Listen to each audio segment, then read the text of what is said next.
Hello everyone, आज हम class 10th की एक्सरसाइज 1.2 का सेकंड क्वेश्चन करेंगे। तो चलिए इसकी स्टेटमेंट देख लेते हैं। क्वेश्चन है, पूर्णांकों के निम्नलिखित युग्मों के एचसीएफ और एलसीएम ज्ञात कीजिए तथा इसकी जांच कीजिए कि दो संख्याओं का गुणनफल बराबर है एचसीएफ गुना एलसीएम। तो क्वेश्चन में लिखा है, हमें युग्म दिए हुए हैं, पेयर दिए हुए हैं संख्याओं के। जैसे फर्स्ट क्वेश्चन है उसमें है 26 और 91। तो इन दोनों संख्याओं का गुणनफल इनके एचसीएफ और एलसीएम के गुणनफल के बराबर है, ये हमें सिद्ध करना है, इसकी जांच करनी है। और उनका एचसीएफ एलसीएम पहले निकालेंगे फिर जांच करेंगे। तो चलिए करते हैं स्टार्ट। तो फर्स्ट क्वेश्चन है उसमें लिखा है 26 और 91। तो इनके एचसीएफ और एलसीएम निकालने हैं पहले हमें। तो एचसीएफ एलसीएम निकालने के लिए हम इसके गुणनखंड करेंगे। तो गुणनखंड करते हैं, पहले 26 के गुणनखंड करते हैं। पहले देखते हैं ये किस अभाज्य संख्या से भाग होता है। 2 से लेंगे, पहले 2 से भाग करके देखेंगे तो 13 आंसर आएगा। अब जो 13 है वो खुद स्वयं एक अभाज्य संख्या है, तो इसको हम 13 से ही भाग करेंगे। 13 एकम 13। तो इसके जो गुणनखंड आए 26 के वो आए 2 और 13, 2 गुना 13। ऐसे ही 91 के गुणनखंड करेंगे, इसको 2 से भाग करेंगे, 2 से भाग नहीं होगा ये। फिर हम 3 से देखेंगे, 3 से भी नहीं होगा। 3 के बाद जो अगला अभाज्य संख्या है वो है 5, 5 से भाग करेंगे नहीं होगा। फिर 7 से करेंगे तो 7 से हो जाएगा ये। फिर 13 आंसर आया। अब 13 जो खुद स्वयं एक अभाज्य संख्या है तो ये 13 से ही भाग करेंगे इसको। तो जो 26 के गुणनखंड है वो आ गए हमारे 2 गुना 13। ऐसे ही जो 91 है उसके जो अभाज्य गुणनखंड है वह 7 गुना में 13। ये हमने इनके गुणनखंड कर दिए। अब हम निकालेंगे इनका एचसीएफ और एलसीएम। पहले एचसीएफ निकालते हैं। एचसीएफ क्या होता है, जो दोनों संख्याओं के गुणनखंड हैं उनमें जो कॉमन गुणनखंड है, जैसे 13 इसमें भी है इसमें भी है, तो इनकी जो कम घात होगी वो इसका एचसीएफ होगा। तो इसमें 13 की घात 1 है, इसमें भी 13 की घात 1 है, तो इसका एचसीएफ हो गया 13। इसके बाद हम निकालेंगे एलसीएम। एलसीएम में क्या होता है, जितने भी गुणनखंड हैं अभाज्य, जितने भी गुणनखंड हैं उनकी जो अधिकतम घात होगी। जैसे इसमें गुणनखंड है 2 और 13, इसमें 7 और 13। तो पहले हम 2 का देखेंगे, 2 की अधिकतम पावर क्या है, अधिकतम घात कितनी है। तो इसमें 2 की घात 1 है, इसमें नहीं है, तो 2 की घात 1। ऐसे ही 13 की घात इसमें भी 1 है, इसमें भी 1 है, तो अधिकतम घात 1 ही है। फिर बच गया 7, तो 7 की घात भी 1 है। तो जब हम इन तीनों को जब हम गुना करेंगे तो हमारा क्या आ जाएगा, एलसीएम आ जाएगा। तो जब हम इनको गुना करते हैं तो उत्तर आता है 182। अब ये हमारे हो गए एचसीएफ और एलसीएम। इसके बाद हम जांच करेंगे। जांच कैसे करेंगे, दोनों संख्याओं को गुना करेंगे, 26 गुना 91। तो जो इनका गुणनफल है वो एचसीएफ और एलसीएम के गुणनफल के बराबर आना चाहिए, ये हमें जांच करनी है। तो एचसीएफ कितना है हमारा 13 और एलसीएम कितना है 182। अब इन दोनों की गुना करनी है हमें और वो बराबर आना चाहिए। तो पहले इन दोनों को गुना करके देखते हैं, तो जो उत्तर आएगा वो हमारा आएगा 2366। अब जो ये उत्तर आया है इन दोनों की गुना करने पर भी यही उत्तर आएगा। तो इस प्रकार हमने जांच किया कि दो संख्याओं का गुणनफल बराबर होता है एचसीएफ गुना में एलसीएम। इस तरह से हमें सारे सवाल करने हैं। तो चलिए अगला सवाल करते हैं। तो जो अगला क्वेश्चन है हमारा उसमें हमें गुणनखंड करने हैं 510 के और 92 के। इनका एचसीएफ और एलसीएम निकालना है हमें। तो पहले 510 के गुणनखंड करते हैं, 2 से भाग करेंगे, 2 दूनी 4, 2 पंजे 10, 2 पंजे 10। अब ये 2 से भाग हो गया। अब इसके बाद 2 से नहीं हो रहा है, इसके बाद 3 से देखेंगे, इसको 3 से भाग हो जाएगा।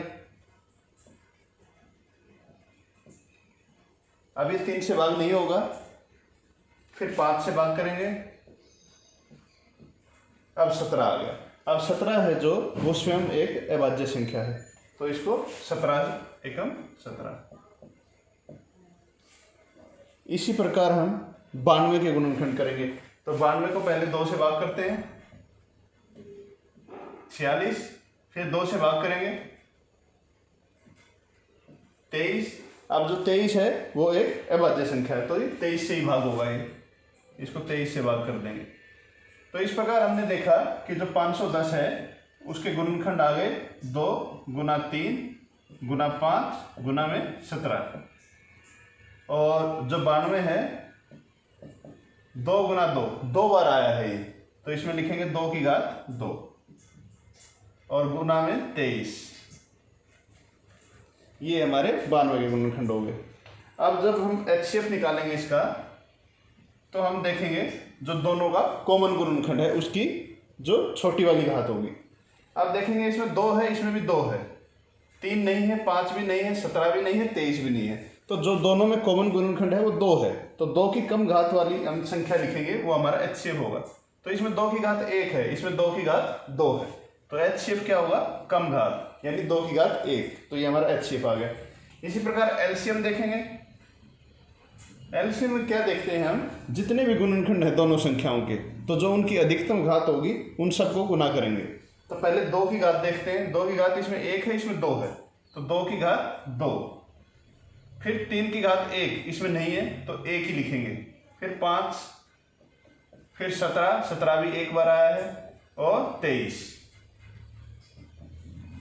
जब हम इन सबको संख्याओं को गुना करेंगे, 2 दूनी 4, और फिर 3 से करेंगे, फिर 5 से, फिर 17 से, फिर 23 से, इन सबको हम गुना करेंगे, तो जो उत्तर आएगा 23,460, 23,460, ये हमारा LCM आ गया। अब हम जांच करेंगे दोनों संख्याओं का गुणनफल। 510 गुना में 92 बराबर HCF गुना में LCM, ये हमें जांच करनी है, तो इसको जांच करेंगे अभी। तो चलिए इनको गुना कर देते हैं। 510 और 92 बराबर है HCF गुना LCM। तो जो HCF है वो हमारा 2 है, और LCM कितना है, 23,460। अब इन दोनों की गुना, इन दोनों की गुना, दोनों बराबर आनी चाहिए, ये हमें जांच करना है। तो हम जब जांच करेंगे तो जो इनका आंसर आएगा 46,920, 46,920। इन दोनों को गुना करेंगे, तो इन दोनों को गुना करेंगे जब भी इतना आएगा, तो इस प्रकार हम कहेंगे कि दो संख्याओं का गुणनफल बराबर है HCF गुना LCM। तो इसी प्रकार हमें अगला क्वेश्चन करना है। चलो करते हैं स्टार्ट। तो चलिए नेक्स्ट क्वेश्चन करते हैं। नेक्स्ट क्वेश्चन है 336 और 54।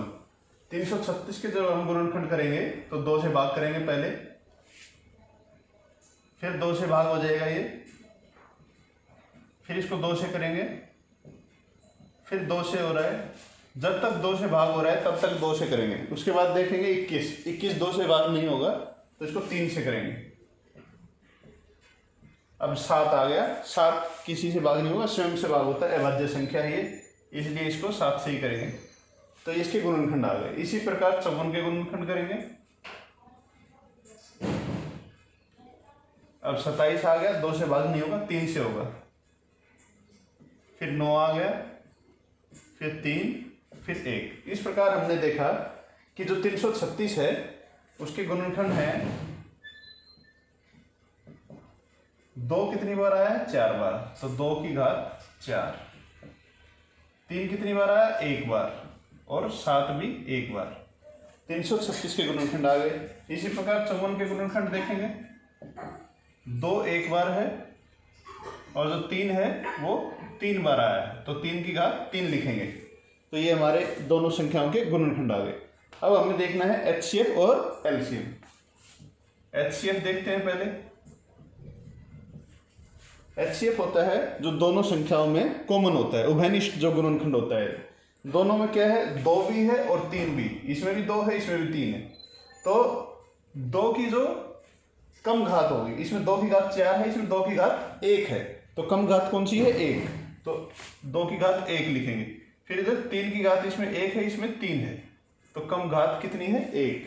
तो इसके जो HCF है वो आ गया 2 गुना में 3 यानी 6। इसी प्रकार हम LCM निकालेंगे यार। LCM में क्या होता है, सभी गुणनखंड लेंगे और उनकी अधिकतम घात वाली संख्या लिखेंगे। जैसे 2 है तो 2 की घात कितनी है, 4। फिर 3 की घात इधर 1 है, इधर 3 है, तो अधिकतम कितनी है, 3, और क्या है, 7। इन सबको गुना करेंगे तो हमारा जो LCM है वो आएगा 3024। 2 को 4 बार गुना करेंगे, 3 को 3 बार और फिर 7 से गुना कर देंगे तो 3024 आएगा। HCF और LCM निकालने के बाद अब हम जांच करेंगे। दोनों संख्याओं का गुना करेंगे 336 गुना में 54 और ये किसके बराबर सिद्ध करना है हमें? HCF गुना में LCM। तो HCF कितना है? 6 और LCM कितना है? 3024। जब इन दोनों को गुना करते हैं तो उत्तर आता है 18144 और इन दोनों को गुना करेंगे जब भी 18144, यानी दोनों साइड बराबर हैं, लेफ्ट हैंड साइड और राइट हैंड साइड दोनों बराबर है। इस प्रकार हमने जांच भी कर दिया। इस प्रकार अब आप इनको प्रैक्टिस करेंगे।